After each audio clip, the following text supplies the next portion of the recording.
When I was growing up as a kid, one of my best buddies and we would take off in the summer after playing baseball and ride our bikes to the local swimming pool. Where I grew up, there were like community pools for, in particular, neighborhoods, depending on what neighborhood you grew up in. And the trick was there was a huge hill that you had to climb in order to get to the swimming pool. Now, it was a blast coming down because you could just zoom your bike back down it. But boy, it took a lot of effort. So we'd be out in the middle of the summer and we'd be playing baseball or whatever, and we'd get hot and we'd say, let's go jump in the swimming pool. So we'd jump on our bikes and we'd race to the swimming pool. We'd climb this huge hill you had to get to, reach the top. The swimming pool was just on the other side of the hill. We'd jump in for a while, swim around, cool off, and then we'd come back and pick back up playing baseball or whatever it was we were doing. One day, as we were coming back, we decided to race down the hill. And as he and I were on our bikes, I was in the lead this particular time, and I saw a car at the bottom of the hill starting to come up, but it turned into a driveway on the side. And so I turned around and looked to see where my buddy was, and by the time I had turned back around, the car had pulled out of the driveway and now was in the middle of the street. Well, going as fast as I was, there was hardly any time for me to be able to stop, so I slammed on my brakes. I leaned the bike down to the side, and essentially I ended up almost underneath the car completely. And one of the things I do remember about this experience is when I hit the car, my life sort of flashed before my eyes. Now, granted, there wasn't much of a flash because I was only about 10 or 12 at the time, so it went really fast. There was not a lot of life to flash there. But nonetheless, I've always remembered just in that moment, there was like this, almost like this screen that was just playing and just very quickly flashed before my eyes. Well, it turns out that I was okay. The, of course, owner of the car was absolutely horrified that this has happened, took me into their garage, fixed up my bike, and I went on my way.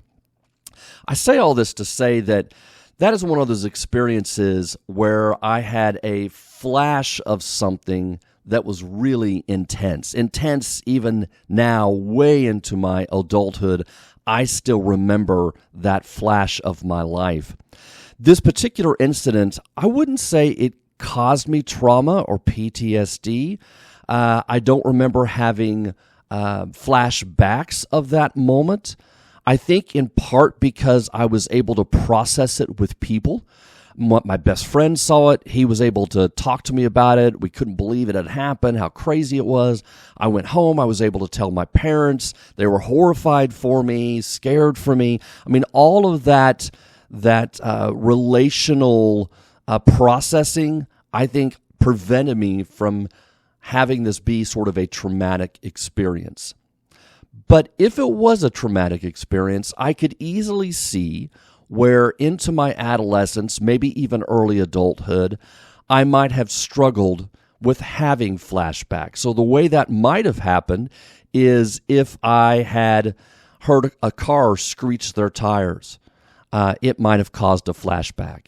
If I had seen some kids racing on their bike, that might have brought up a flashback for me. Or if I'd heard the screeching of metal, that might have brought up a flashback. I can certainly see where there would be lots of reminders of that incident in my life if it had caused PTSD. And so I know for many of my listeners that there are incidents like that. And of course, we're focusing in this podcast more on relational trauma than, say, a car accident or a one-time incident per se. But nonetheless, I think even in relational trauma, we very much can still have flashbacks. I know this because I see it with my couples that I work with every day. So that is what we're going to talk about today, how to handle a flashback when it happens. Welcome to Trauma-Free Relationship. I'm Tom Philp, your host, and as a therapist, I've spent over 10,000 hours helping couples work through their trauma so they can repair ruptures, heal their wounds, and communicate from a place of wholeness and connection. Let's get started.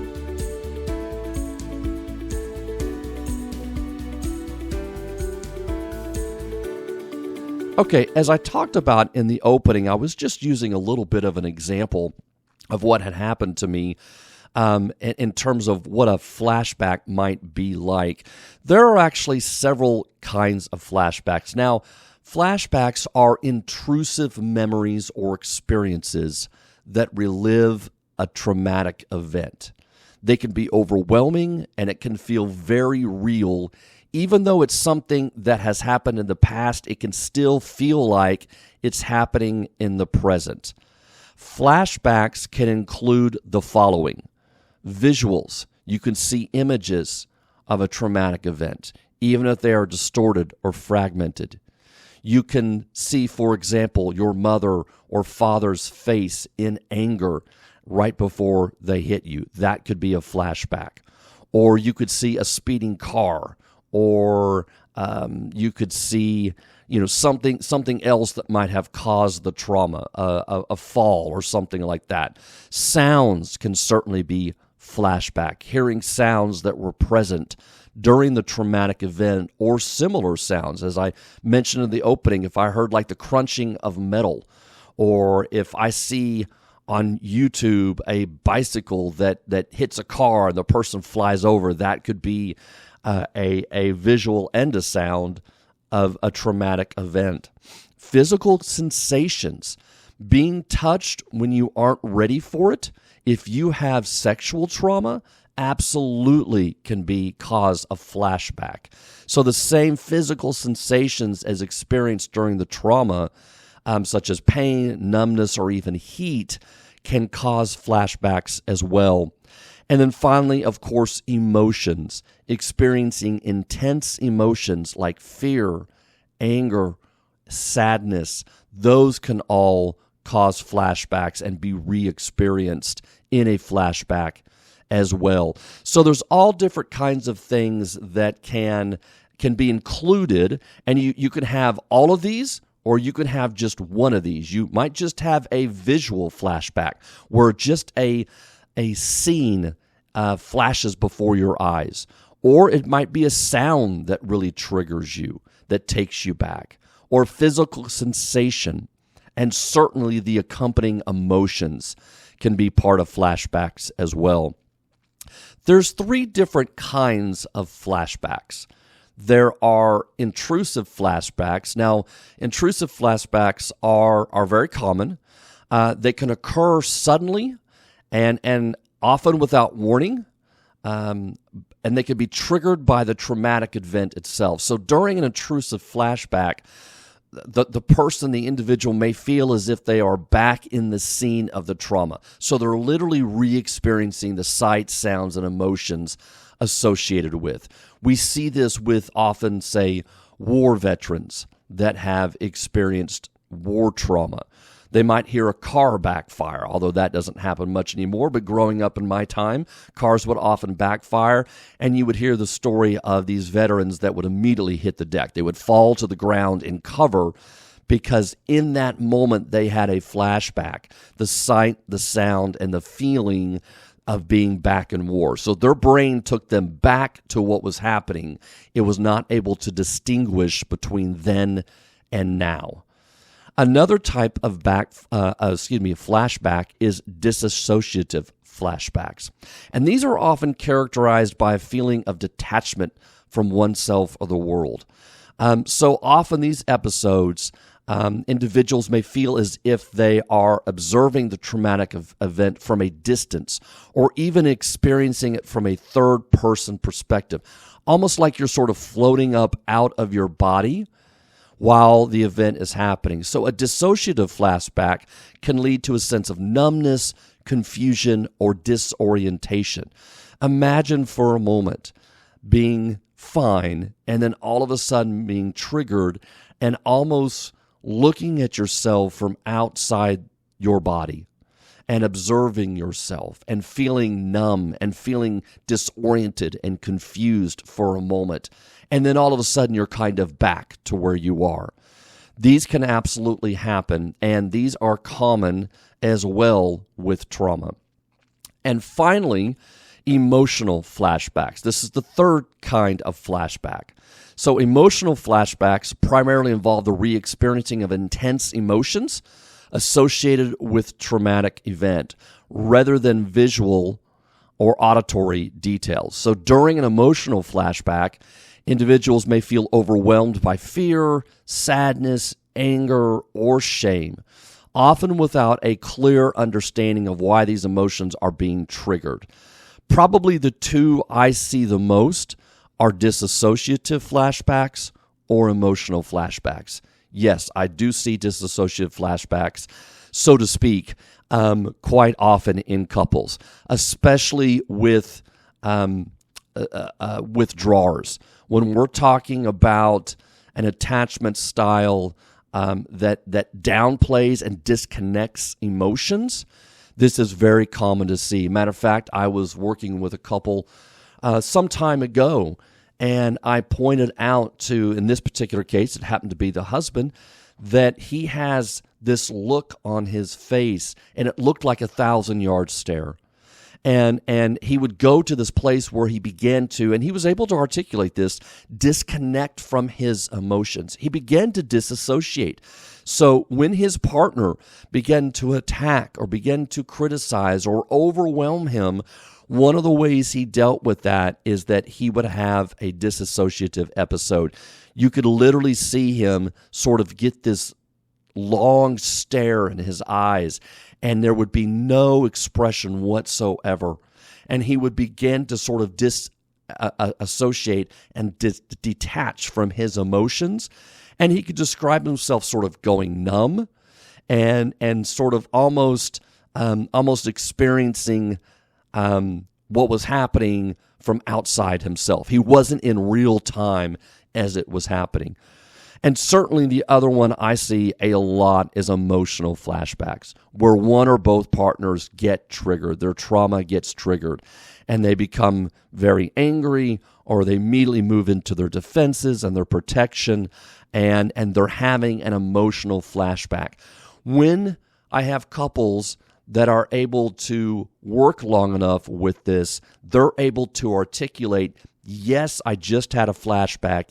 Yes, this is what happened. It took me back to that time where every time I needed something, my parents would neglect me.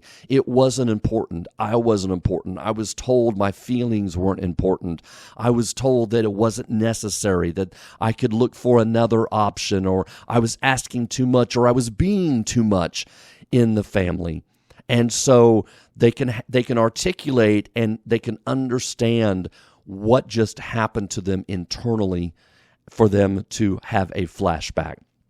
So we've talked a little bit about the three kinds of flashbacks: intrusive flashbacks, dissociative flashbacks, and emotional flashbacks. So the crux of this podcast is, what do we do about it? If we're having a flashback in the moment, what do we do in that moment to help ourselves? Well, here are some steps, and I've outlined 7 of them. 5 are to get you rooted back in your body and to get you rooted back in time and to de-escalate you. And then the other 2 are to help you explore what happened in that moment. So let's dig in here for a moment. What do you do if you're having a flashback and in that moment to help you? Well, the first thing you can do is you can say to yourself, I'm having a flashback. You can begin to recognize them. You can begin to recognize that something is happening to you that is sort of beyond your control in that moment, and that you are hearing hearing auditory sounds that might have triggered and flashed back for you. Or maybe a scene from your past flashed before your eyes very quickly. Or maybe all of a sudden your emotions became very dysregulated in a moment and you were having a flashback in that sense. So being able to say, I'm having a flashback, is really the first thing you need to do. There is tremendous power in being able to just simply acknowledging what is happening to you in that moment. Step number 2, say to yourself, I feel afraid, but I'm not in danger now. Okay, what is the accompanying feelings that happening? I feel immediately sad, but I'm not immediately hurt. That was what happened back then, but I'm not in danger now. Part of flashbacks is a signal. It's a warning that we could be in danger again. It is part of the way our brain is designed to keep us out of danger. So if it evokes danger in us, we are more likely to be ready, to be prepared, or move away from danger. So what happened in the past will not happen again. This is actually a brilliant design of our brain. However, we also realize that a lot of times we are overtaken, especially with flashbacks, to where we feel like we are in danger again, even though we are not. And so we need to say to ourselves, I'm not currently going through that. That's not really happening to me in this moment. I'm no longer living with my parents. I'm no longer stuck in battle fatigues in the middle of battle. I am safe. I'm not in danger. I'm having a flashback. And even though I'm scared, and that's okay, I'm not currently in danger. So the third step is speak reassuringly to the inner child or to that part of you that is having the flashback. Maybe it's an inner child. Maybe it was that part of you that was stuck in a loveless marriage, your first marriage, and now you're in a new relationship and you're trying to learn how to trust and love again. So speak to that part of you, whether it was a child part, whether it was an adolescent, or whether it was an adult part of you, with self-compassion. Tell yourself, it's okay that I'm going through this right now. It's okay that I'm experiencing this. It's all right that I'm having this flashback. I know what this is about. I'm no longer in danger, and this too shall pass. If I just give this a moment, this too shall pass. And so self-compassion is really important in that moment too. If we begin to panic over our panic, if we begin to judge harshly that part of ourselves that's having the flashback, then that's only going to make things worse. Much like if we start to have a panic attack and we start to freak out because we're having a panic attack, that panic attack will more likely be prolonged and come on in the first place because we're panicking about it. So it's very paradoxical, but if you can almost allow it to happen and give it permission, and this goes with flashbacks too, that they will actually subside quicker and they will not be as long in duration than as if you were trying to fight against it. So self-compassion is really important in those moments. Step number 4, remind yourself that you are an adult who possesses agency. I'm not that person I was then. I'm not that young adult who was stuck in an abusive relationship. I'm not that child that was stuck in an adult home of immature parents. I'm not that adolescent that was thrown from foster home to foster home. I'm now an adult. I have more of a sense of control over what I want, what I need, and have more power to be able to get it for myself than I did in the past. So remind yourself that there is a sense of agency there, that you can act and advocate for yourself. Number 5, get back into your body. So try to relax your body, take some deep breaths, and try to slow down. Try to look around and name 5 things around you. This is a grounding technique, but it's very important.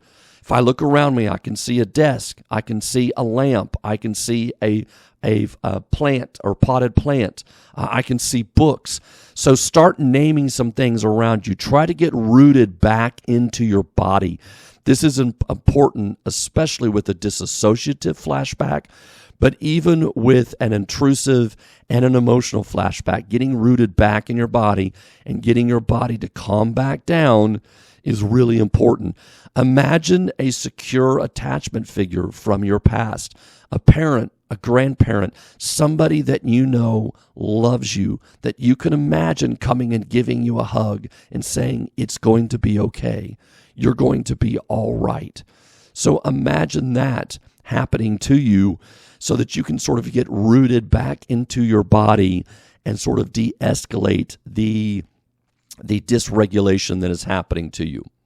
Okay, once those 5 steps are happening, here's 2 additional steps, but only do these after you feel more in control and the flashback has passed. And the last 2 steps, which are important, is learn to identify the trigger. What happened? Did I see something that triggered me? Did I hear something that triggered me? Did this come up from just within, out of nowhere, and I never saw it coming? If so, was it an internal trigger? Was it a successive line of thought that led me to get myself triggered? If so, can I walk that back to understand where that original thought began that might have brought something up from within? So understanding what that trigger was is really important in learning how to manage your flashbacks long term and going forward. And then step number 7, figure out what you are flashing back to. Is it a moment? Is it a scene? Is it a sound? Is it somebody's face? Is it their tone of voice? Is it, like I said, a scene from a movie that flashes before your eyes?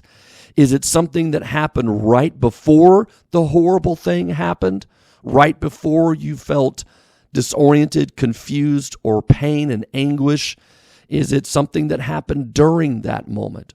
Or is it something that happened afterwards where you were never able to seek the kind of comfort and solace and soothing that you needed after that? Maybe it's the unbearableness of being alone after that traumatic event happened. Maybe that's what you flash back to. So try to understand what it is I'm actually flashing back to. So step number 6 and step number 7 are very important, but those 2 steps I want you to do only after you've gotten through what is a flashback. So understanding your triggers and what you're flashing back to, and you may know that intuitively. You may know, oh, I know exactly what I'm going back to. That's great. That's half the battle. Now the goal is to try to figure out, how can I learn what triggers that flashback? Okay, so we've tried to take a little slice out of flashbacks today, and there's a lot more to cover with this topic, and I know I'm just trying to give you a foothold in it, because this is something that with trauma we often really struggle with, and it's really important to try to get a hold on these flashbacks, what they mean and how they play out in your life and in your relationships. Well, thank you so much for listening today. As always, I really appreciate the feedback you're giving me. Let me know more of what you want to hear, what you don't want to hear, what you'd like to hear more of, and I'd love to bring more of these your way. Thank you so much, and until then, we'll talk to you then.